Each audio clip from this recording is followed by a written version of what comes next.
sur la gestion de ce type d'établissement. Ça ne s'invente pas. Voilà donc votre réponse, Jean-Louis. On marque une petite pause et on jette tout de suite un œil sur les marchés. Votre programme avec Lenovo et Intel.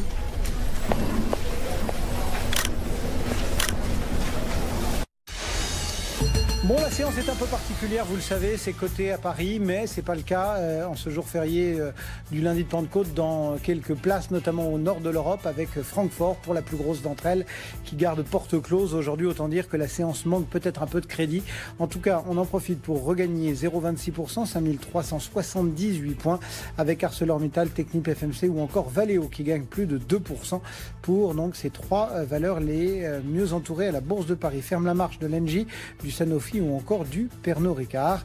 Du côté des devises, l'eurodoll est à 1,13 tout rond. BFM Business, Intégral Placement, les réponses aux questions. Retour en plateau pour répondre à toutes vos questions avec Christian Fontaine pour le revenu et Stéphane Van Nuffel pour Net Investissement. Stéphane, c'est Christine qui vous écrit, elle est très attachée à la protection de la planète, en tout cas à tout ce qui touche au développement durable, et elle souhaite que ses investissements reflètent son état d'esprit.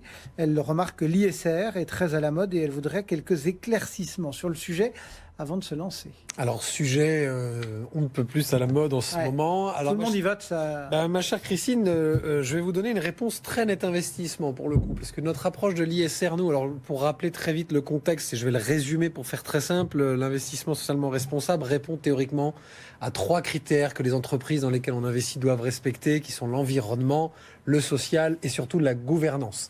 Donc ces 3 critères... Donc c'est ISR, ESG... voilà, c'est historiquement l'ESG, donc ces 3 critères environnement, social, gouvernance, qui est devenu l'investissement socialement responsable. On a tenté des labels d'État, on a tenté et tas d'éléments pour tamponner le fonds ou pas le fonds, l'action, pas l'action, l'entreprise, pas l'entreprise. Finalement, c'est à vous, investisseurs, et à nous, intermédiaires, de vous aider à répondre à votre question. Pourquoi ? Parce qu'en fait, pour répondre à Christine, ça dépendra un peu de ce à quoi vous attachez de l'importance. Ce qu'on appelle le développement durable, propre finalement à l'engagement que les Nations Unies ont pris dans cette optique. Développement durable, ça touche plein de choses. Ça touche l'humain, ça touche la façon dont on gère son entreprise, ça touche ce que l'on fait, son activité. Bien sûr, si on parle d'armes, de choses comme ça, c'est pas forcément des métiers qui sont hyper humains, donc forcément, ça va sortir de ce genre de critères. Il y a 3 grandes familles, pour faire simple. Vous avez la famille pure thématique, vous avez le thème de la santé, vous avez le thème de l'enfance, vous avez le thème de la famille, vous avez le thème de l'eau, vous avez, voilà. Bon, ça sont des thèmes, c'est très simple. Forcément, ce sont des investissements ISR qui peuvent parler à Christine. Ensuite, vous avez les ciblés.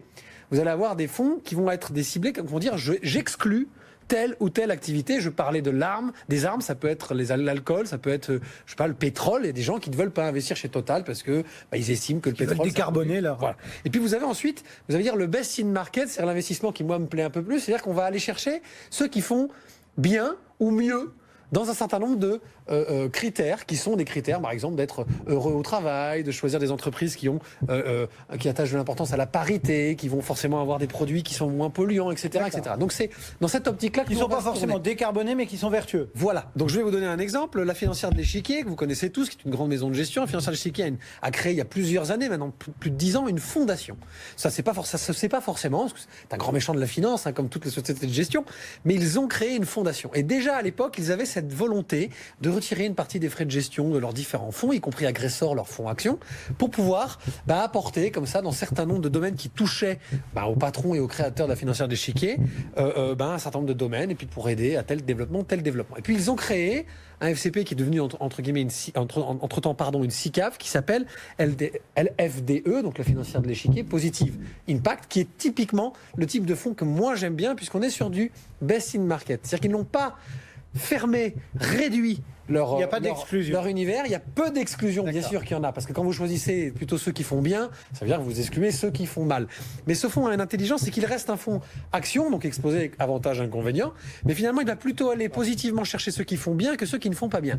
C'est important, pourquoi ? Parce que la question de Christine, il se vérifie, et beaucoup d'études le vérifient, aujourd'hui, avoir un impact ISR, en tout cas rechercher en termes de gouvernance et d'impact social, les bonnes entreprises dans les fonds ne pénalisent pas forcément le rendement. Donc ce fonds Positive Impact, c'est parce qu'on a souvent eu c'est la question. C'est quand même 6% sur les 5 dernières années annualisés, malgré l'année 2018, qui, je peux vous dire, est assez violente, comme tous les fonds actions européens.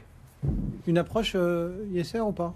Ça se développe considérablement. C'est vrai qu'il y a des grandes sociétés de gestion. On parlait de trackers tout à l'heure. C'est vrai que BNP Paribas, progressivement, transforme l'ensemble de sa gamme pour que tous les fonds deviennent compatibles ESG. Donc on y vient. Ce qui, à un moment donné ou à un autre, va avoir un impact sur les cours, effectivement, des sociétés qui respectent le mieux ces critères. Bertrand, Christian veut votre opinion sur les banques